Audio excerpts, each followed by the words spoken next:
Olá pessoal, estamos na nossa 10ª parte de economia. Sejam muito bem-vindas, muito bem-vindos ao Escuta Estuda, o seu canal de áudio resumos. E relaxa aí, vamos dar sequência às teorias do comércio exterior. No último áudio resumo, falamos do mercantilismo, dando exemplos de Portugal e Espanha, depois da teoria da vantagem absoluta, da teoria das vantagens relativas. Fizemos ali um ensaio de cálculos, tentamos explicar essas vantagens relativas, falando de tabelas, quem conseguiu acompanhar, muito bom. E a teoria da dotação dos fatores de produção, também fizemos explicações que cada país se especializa no fator de produção que ele tem em abundância, como mão de obra. A China tem em abundância mão de obra.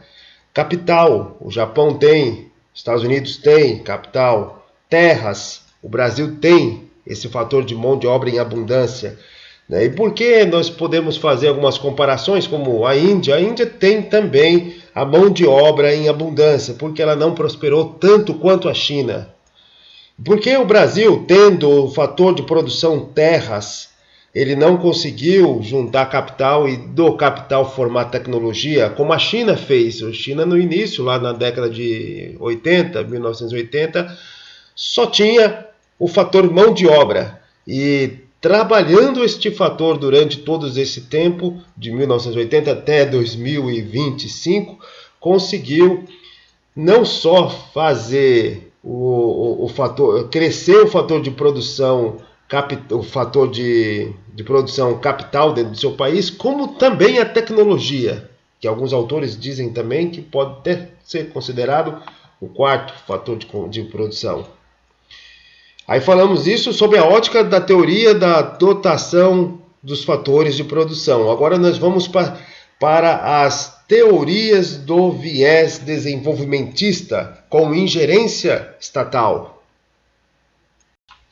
Essa teoria ela diz respeito à capacidade do Estado intervir na economia para garantir uma chamada indústria nascente. Ela também é chamada de neomercantilista porque o primeiro autor a tratar dela, o Alexander Hamilton, 1790, lá próximo do início das teorias econômicas lá do Adam Smith, do David Ricardo. E ela diz o seguinte, que a indústria nascente, ela precisa sim de barreiras temporárias, que vão fazer com que falhas de mercado, ou seja, concorrência desleal, uma empresa já hiperdesenvolvida, ela entrar em ampla concorrência com empresas não desenvolvidas, é claro que ela vai ganhar todos os mercados. Ela tem capacidade muito maior de distribuição, de produção e logística, enquanto outras que estão nascentes não possuem. E essa teoria diz simplesmente que é necessário sim haver barreiras, né? A OMC ela não aceita exatamente essa explicação de barreiras, mas ela permite que nessa teoria da indústria nascente possa haver salvaguardas temporárias de anos e anos, mas que podem garantir o desenvolvimento daquela indústria que possa depois, no segundo momento, entrar em concorrência com o resto do mundo.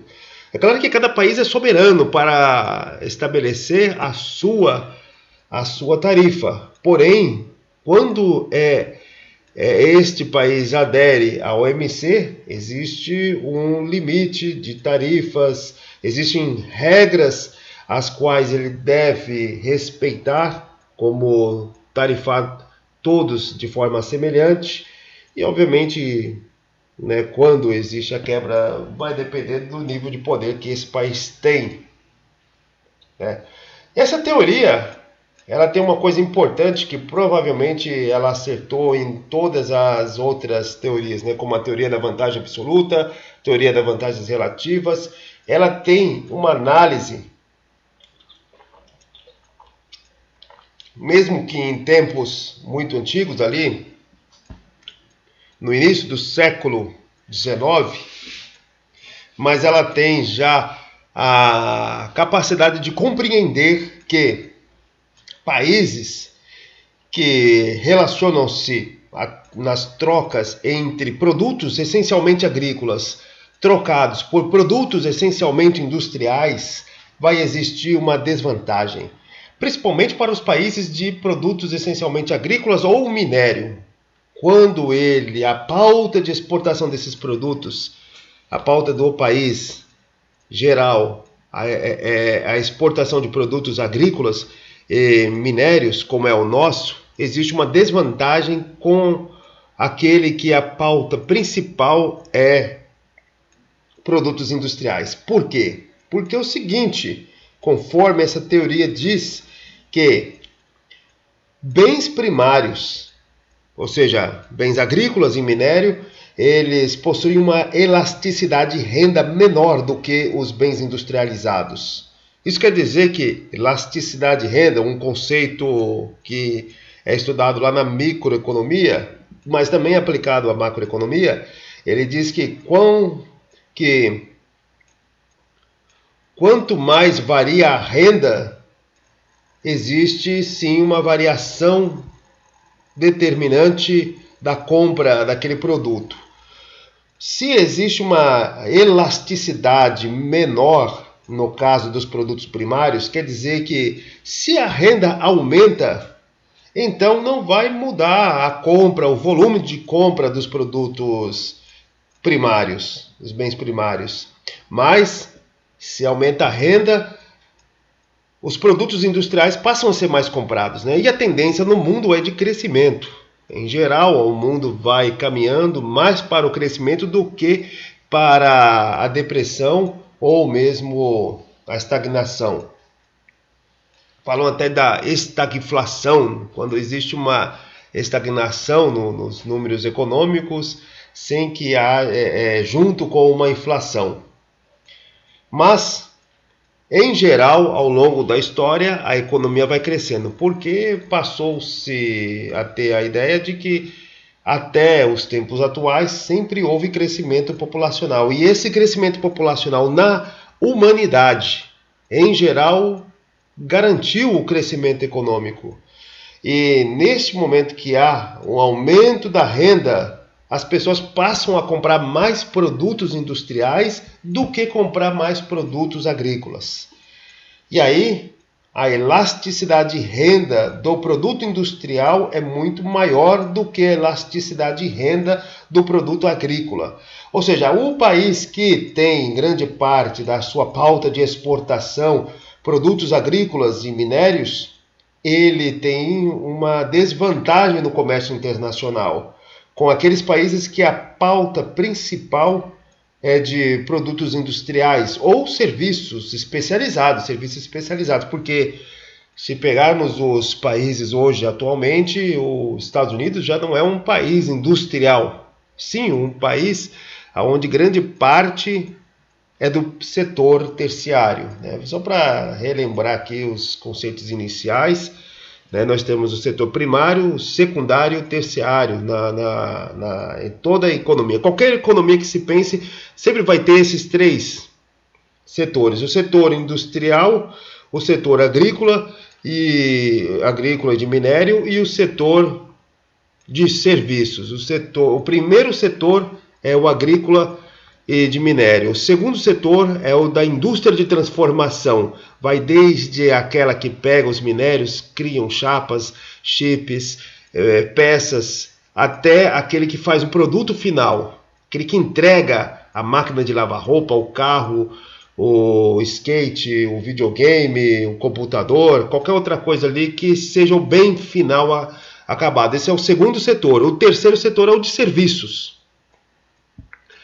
Assim como a economia brasileira, a economia americana também é uma economia de serviço, uma economia baseada em serviço, diferente da economia, por exemplo, chinesa, que é praticamente pautada no segundo setor, O segundo setor é de participação predominante na economia chinesa. No caso do Brasil, já foi, porém houve uma diminuição ao longo dos anos, né? O processo que aconteceu na China de aumento do segundo setor, no Brasil aconteceu o inverso, de diminuição do segundo setor e aumento do setor primário e também do setor terciário. No caso brasileiro, que a gente vai falar muito mais na playlist sobre a economia brasileira, mas neste caso brasileiro, né, a emergência da agroindústria, principalmente para satisfazer os mercados crescentes da Europa, da Europa e da China, né, porque a agroindústria é concorrente com a agroindústria americana, apesar de Estados Unidos ter um setor de tecnologia muito alto, mas tem uma grande diferença. E no caso, a grande parte da população que era empregada pelas empresas no Brasil passou a ir para o setor de serviço. O setor de serviço no Brasil é aquele pipoqueiro, as senhoras, são pessoas humildes, mas que estão trabalhando em setores de baixa renda, que ofere baixa renda, aquela que está vendendo o bolo na frente da frente de mercado, da frente das estações de metrô, de ônibus, o cafezinho, né? E também o Uber, o iFood, todos eles que trabalham para esses aplicativos que nem são brasileiros. Já começa por aí, né? Não são brasileiros. Então, não se conta a gerência do aplicativo como o terceiro setor do Brasil, mas sim os que estão trabalhando lá, se tem essa contabilidade. Então, o terceiro setor do Brasil são de pessoas muito humildes, que estão se sacrificando ali para viver, mas produz uma renda muito baixa. Ao contrário dos terceiro setor dos Estados Unidos, que são a estrutura do YouTube, do próprio Google, da Meta ali, que temos o Instagram e diversas outras empresas, o Facebook, e no caso, por exemplo, do Uber, mas a estrutura e não os empregados, né? O Uber, se eu não me engano, não é nem americano, é alemão, mas enfim, no geral, o terceiro setor dos Estados Unidos é de alta tecnologia, de grande valor, enquanto o terceiro setor no Brasil é de baixo valor. Então nós temos essa questão aqui. Mas, enfim, em geral, produtos e serviços de alta tecnologia possuem uma elasticidade de renda diferenciada, muito maior, ou seja, quanto maior aumenta a renda, mais são consumidos do que os produtos agrícolas. E aí nós temos essa questão ali. E aí isto permitiria, segundo essa teoria do viés desenvolvimentista, a interferência do Estado para poder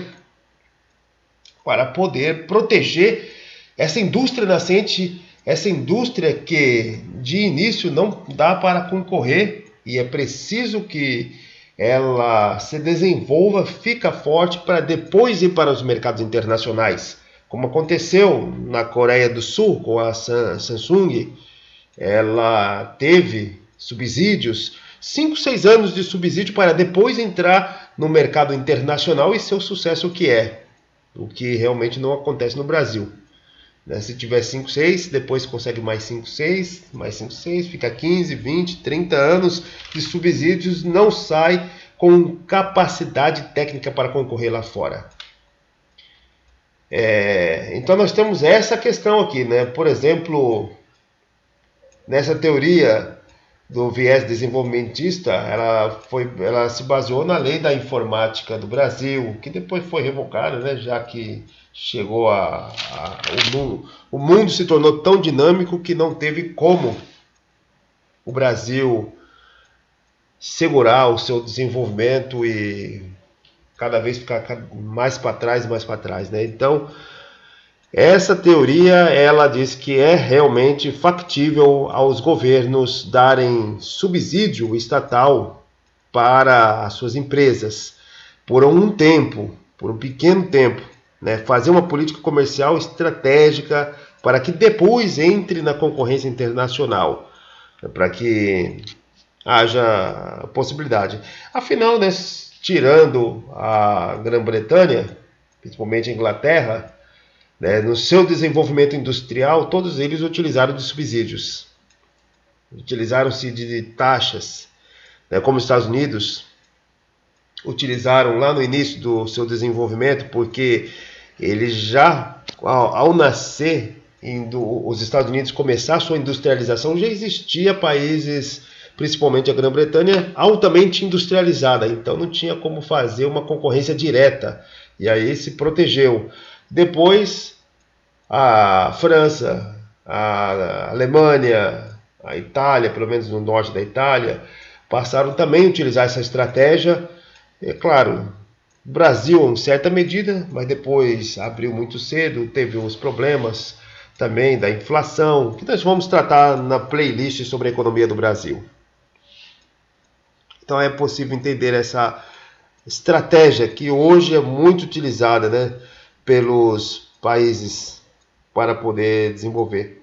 Bom, nós temos também a estrutura internacional, né, que vai ser a organização do comércio internacional, vai desembocar na OMC, teve vários gatos, né? Começa lá na crise de 1929, depois o keynesianismo, como já explicamos em nossos áudios resumos anteriores. Não precisamos aqui repetir novamente toda a questão do keynesianismo, mas, por fim, vamos chegar à Segunda Guerra Mundial.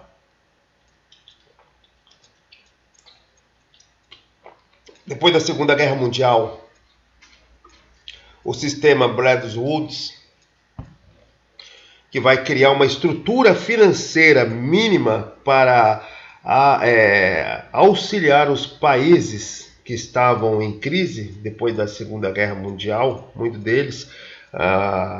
Os Estados Unidos vai liderar o mundo capitalista e precisava fazer o auxílio a esses países para que não fossem seduzidos ao lado contrário da Guerra Fria, o lado socialista.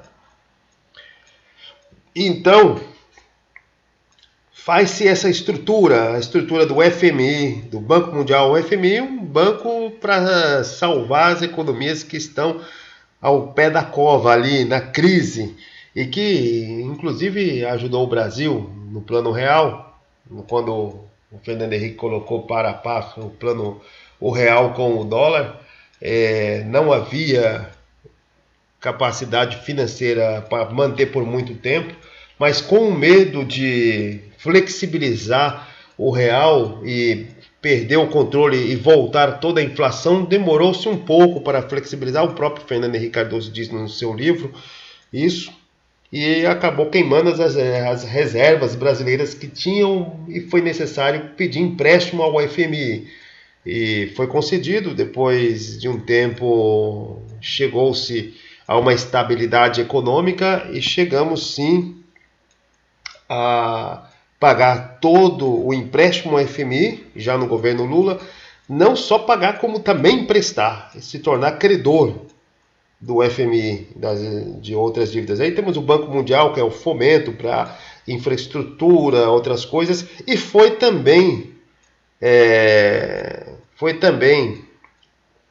convencionado e proposto a Organização Internacional do Comércio.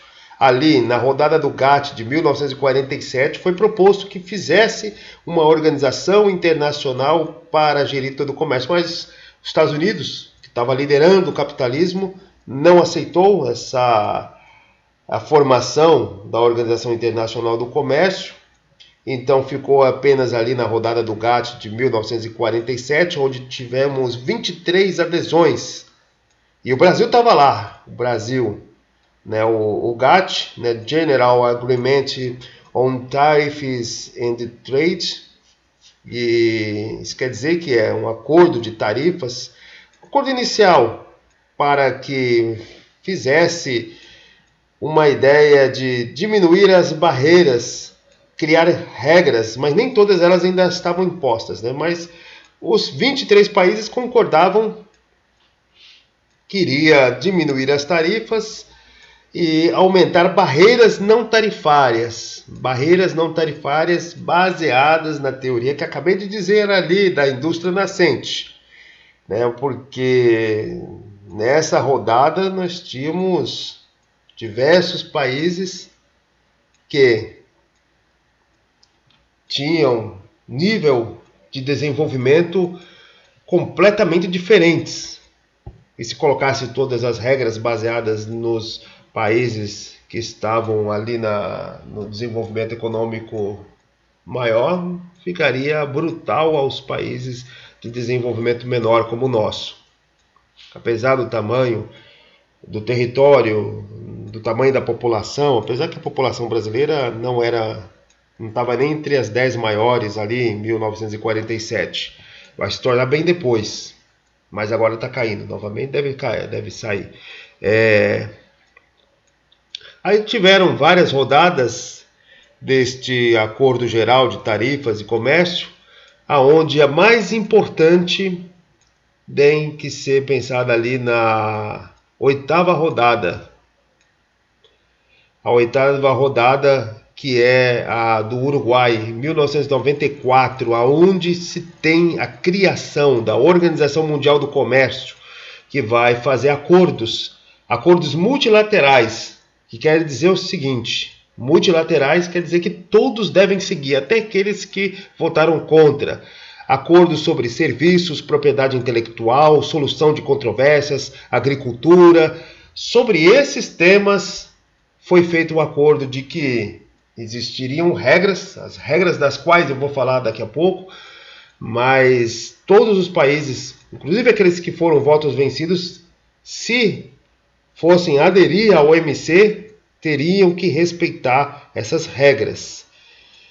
E esses acordos são chamados acordos multilaterais, porque todos são obrigados. Tem os acordos também, que não são todos obrigados, chamados plurilaterais, que passa apenas pelo tema das compras governamentais, né? Regras para fazer licitações para que os países façam as compras governamentais. O Brasil não faz parte deste acordo na OMC das compras governamentais, pois prefere utilizar as demandas do governo para fazer licitação apenas às suas próprias indústrias e não licitações para indústrias de fora. Por isso que não aceitou, mas não é obrigado a seguir, porque é um acordo plurilateral e não multilateral. E o Brasil, nos outros assuntos, serviços, propriedade intelectual, soluções de controvérsias, agriculturas, ele internaliza as regras da OMC e passa ali a fazer parte e ser considerada uma economia de mercado. Nesta rodada 94, são 123 países que aderem, né? E aí eles aderem várias regras, como os princípios da não discriminação, da isonomia, né? Não discriminação, isonomia, ele quer dizer o seguinte, que uma vez realizado taxas para a proteção da sua indústria nascente, essa taxa não é discriminatória para um país X, mas sim para todos eles, né? Se estão dentro da OMC. Se desses 123 países, o Brasil ele quer apenas taxar a Argentina, e ele diz que vai taxar apenas a Argentina, então não pode na OMC fazer isso. Ela vai taxar um certo produto, baseado na sua deficiência de produção deste produto, uma salvaguarda, nem se chama taxa exatamente, uma salvaguarda, mas a este produto, seja ele produzido na Argentina, produzido no Chile, produzido na Bolívia, em Angola, seja qual for, se esses países fazem parte da OMC, a taxa tem que ser a mesma para todos eles, baseadas no produto.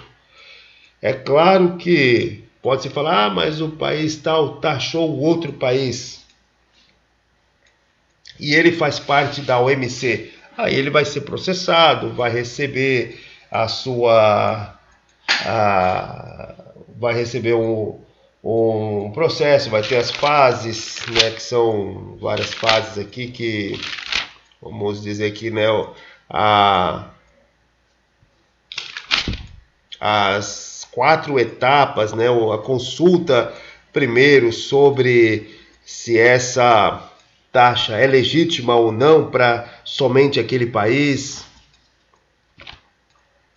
Temos a segunda etapa, que aí essa segunda etapa dura 9 meses, vai ter um painel de decisão. Depois a terceira etapa de apelação, se aquela decisão não foi benéfica. A parte que não achou benéfica, ela vai apelar, vai ter 7 juízes, pode até ter 8, quer dizer, anos para poder decidir, mas geralmente 90 dias, 3 meses.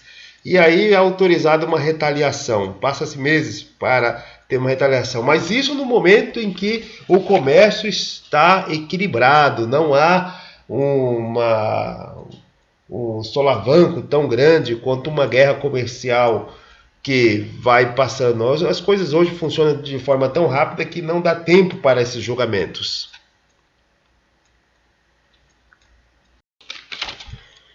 E aí nós temos também o chamado princípio do tratamento nacional, que também está nesses acordos da OMC, nesses acordos anteriores, porque o OMC ele pega todos os acordos, os GATTs, ele vai englobar, né? Principalmente o inicial e esse último de 94, rodado do Uruguai, o inicial lá de 47 vai pegar o de 94, porque o de 94 ele engloba o que foi decidido lá em 1947 e a OMC engloba os dois, né? Ele é o acordo fechado, a estipulação das regras mesmo.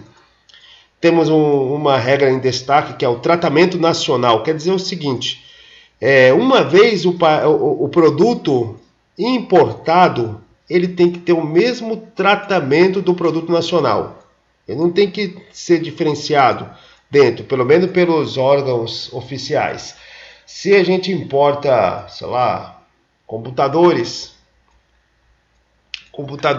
da Samsung, e eles vão competir dentro do mercado nacional com os computadores da Positivo, indústria nacional, a Positivo, e a Samsung, uma indústria de fora. Se a gente importa os computadores, no momento que eles estão dentro do mercado brasileiro, não há mais o que fazer. Poderia sim um país chegar lá e falar, olha, dentro do país vai haver uma taxa para circulação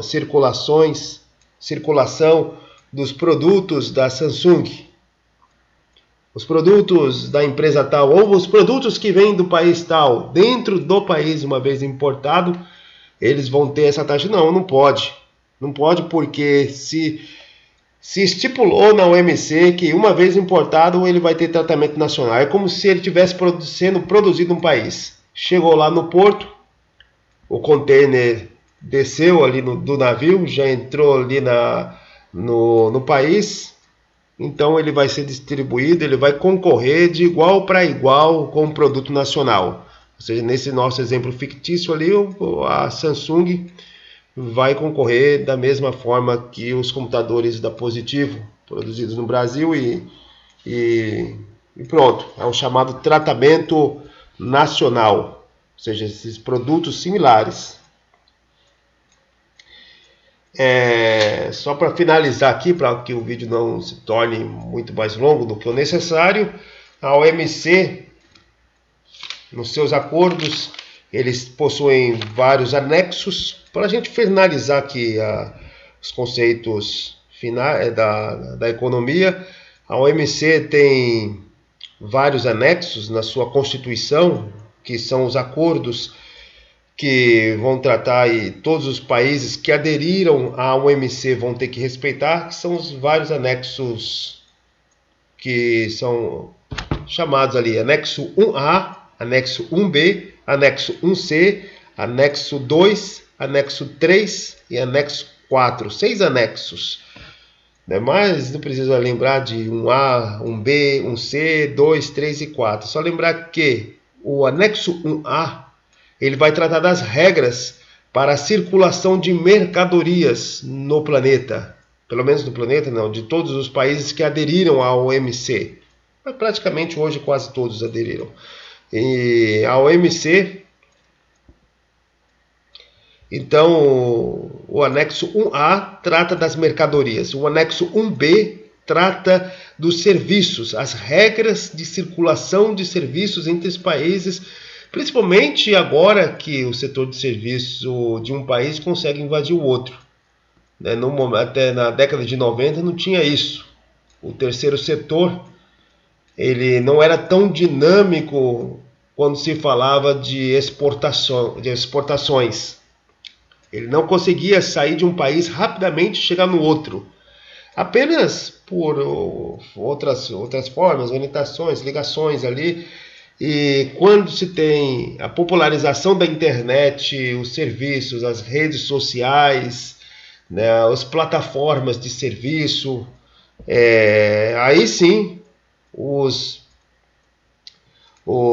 terceiro setor de um país domina o terceiro setor ou a empregabilidade do outro país, como é o caso do nosso, dominado, né? Pois as redes, as redes sociais são nossas, né? As redes das quais a gente se comunica, as redes das quais milhões de brasileiros são empregados ali para fazer o Uber, entregas de alimentos também, iFood, entregas de produtos, essas redes sociais não são nossas, não são brasileiras, mas grande parte dos brasileiros estão empregados delas, e isso é parte das regras da OMC.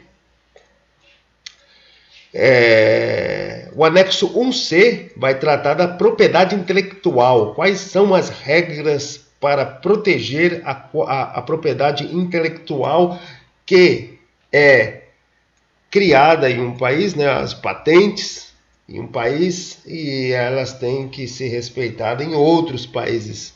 É claro que existe pirataria, existe grande parte dos países que fazem vista grossa à imitação, isso acontece muito, né, mas isso aí é um outro ponto. Mas oficialmente deve se combater, oficialmente é necessário que o país que aderiu às regras da OMC tem a possibilidade de não apoiar oficialmente a pirataria, né? Vai fazer vista grossa alguns deles. O acordo do anexo 2 são a solução de controvérsias, aquela que eu acabei de citar aqui, das fases. Hoje ela está travada, as coisas estão acontecendo de forma tão rápida, as taxações, mas as regras aceitas pelos integrantes da OMC para a solução de controvérsias. O anexo 3, os mecanismos de revisão da política comercial. Um país, por exemplo, ele alega que a sua indústria está sendo destruída, precisa ser protegida, ou a sua indústria é nascente, vai passar por aquela teoria, está tendo problemas ali nas trocas comerciais desse país, ele pode iniciar através dos mecanismos de revisão da política comercial, um processo que ele vai fazer pela OMC. Obviamente, dependendo do poder econômico desse país, ele nem sequer faz isso, ele já mete as taxas e pronto.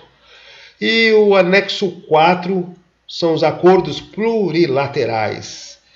Hoje só tem um só, que são os acordos sobre as compras governamentais, das quais eu falei aqui.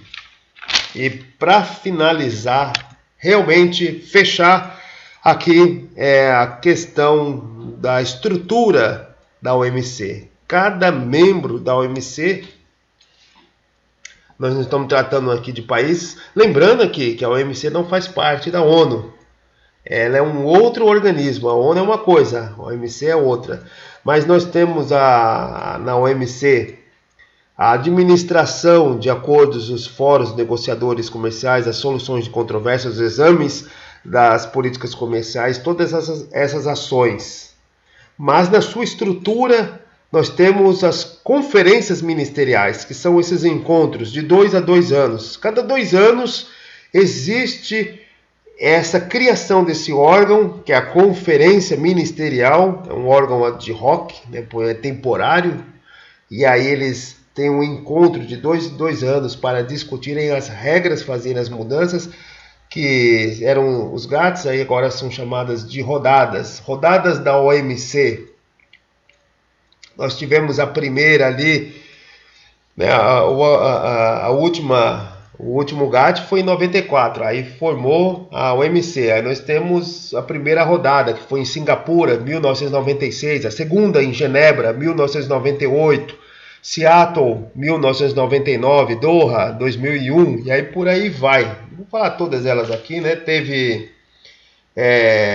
Hong Kong em 2005, Bali em 2013, nós tivemos Buenos Aires em 2017, enfim, temos várias ali. São essas conferências ministeriais, são os encontros entre presidentes, ministros da economia de vários países. É um órgão ad hoc, temporário, mas nós temos também os órgãos permanentes, como o de mais alto nível, ele está abaixo da conferência ministerial, porque o que é decidido ele tem que acatar, mas como órgão permanente, ele é o maior, que é o Conselho Geral. Ele é o Conselho Geral, ele vai pegar o que foi decidido na conferência ministerial e fazer acontecer. É um mecanismo também de revisão de políticas comerciais, de solução de controvérsias, dos órgãos de apelação, é por ali, no Conselho Geral. E do Conselho Geral nós temos os chamados comitês. Tem um comitê de aconselhamento sobre os bens, sobre os serviços e sobre as propriedades intelectuais. Então isso aqui é só apenas uma lembrança, um comunicado rápido da estrutura. Poderíamos aqui tratar de forma específica, falar de cada rodada, de cada uma dessas estruturas, mas prefiro aqui citar elas, pois levaria muito e muito tempo para falarmos sobre isso, dos últimos acordos. Podemos falar especificamente dos acordos GATT que chegaram à questão dos 4 modos de relacionamento entre o comércio exterior, né, os transfronteiriços, os consumptions abroad, os commercial presences of naturalized persons. Poderíamos falar de tudo isso ali, né, o que seria necessário também, mas aí é necessário mesmo que leia-se um livro específico para tratar de todas essas coisas aqui, que já seria mais importante falar, né? Poderíamos falar também dos BRICS, né? Os BRICS que até então estavam criando uma estrutura paralela econômica, como o Banco dos BRICS, que seria para salvar os países. Quer dizer, o Banco dos BRICS seria um análogo ao Banco Mundial, mas dentro do próprio grupo dos BRICS, dos seus fundadores e dos que entraram depois. Tínhamos também uma espécie de FMI próximo, né, e pequenos passos. Seria uma pequena concorrência à estrutura da arquitetura financeira, do FMI, OMC, Banco Mundial, mas que ainda não teria capacidade de concorrer, liderado pela China, né, os BRICS.